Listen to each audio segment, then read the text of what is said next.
Season 3 of CLM on Crosses here, Ultimate Shiltz Point Farming Guide. Hey everyone, welcome back to @GamingHubOfficial7787. Season 3 of CLM on Cross is officially here, and this might be the most competitive season yet. Why? Because the massive 10 million crystal event is now live. This is rumored to be the final large-scale crystal distribution event in the game. Combined with the level cap expansion and second-class advancements, farming Shiltz points has become more important than ever. In this guide, I'll show you the best strategies to maximize your daily points and stay ahead of the competition. Let's get started. Why is everyone excited? Shiltz crystals are essential for endgame progression. They allow players to purchase rare materials and, more importantly, can be converted into digital assets within the Cross ecosystem. Since this may be the last major crystal distribution event, missing out could put you far behind other players. What makes this season even more important is the fact that player progression has accelerated dramatically. New level caps, stronger equipment upgrades, and advanced character growth systems mean that every resource matters. Players who farm efficiently during this event will have a major advantage going forward, while those who ignore it may struggle to keep up with the growing power gap. Because of that, many veteran players are treating Season 3 as the most important season the game has ever had. 1. Field Boss Strategy. The Field Boss system has changed significantly this season. Field Bosses now spawn only once across all channels. Rift Bosses appear only once on Channel 1. These changes were introduced to create a fairer ranking environment. Debris. Best Strategy. Focus on bosses that provide the highest point rewards relative to your combat power, CP. If your character is strong enough, skip lower-tier bosses and head straight for the high-value targets. Be extremely quick because boss rooms can fill up within seconds. One of the biggest mistakes players make is wasting time traveling between low-value bosses.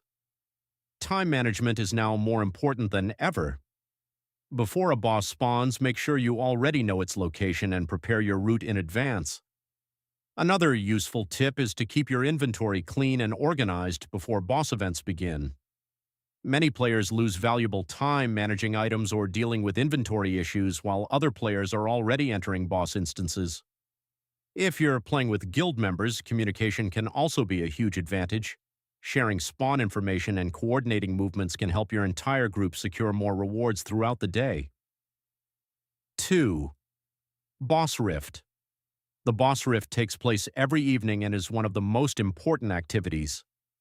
Important rule: as soon as you finish your field boss run, prepare to enter the rift immediately.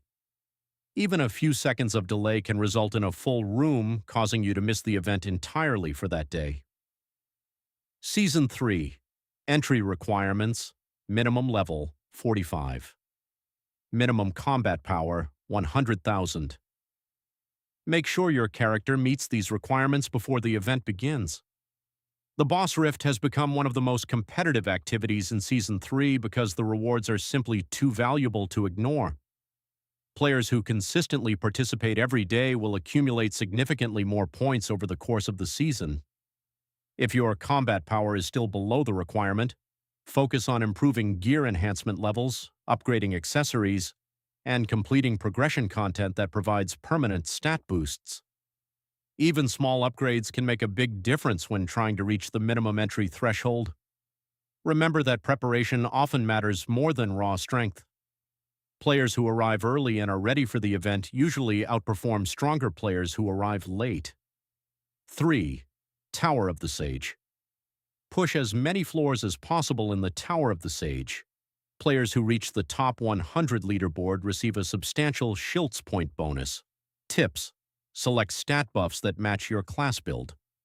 Plan your progression carefully because enemy scaling becomes much more difficult at higher floors. The Tower of the Sage is not just about having high combat power. It also tests strategy, build optimization, and resource management. As you climb higher, enemies gain more health, deal greater damage, and become increasingly difficult to defeat. Choosing the wrong buffs can end a run much earlier than expected. For damage-focused classes, offensive buffs usually provide the greatest value. Tank-oriented players may benefit more from survivability bonuses, while support builds should balance defensive and utility improvements. Every additional floor can make a difference in your final ranking, so don't give up after hitting a difficult stage.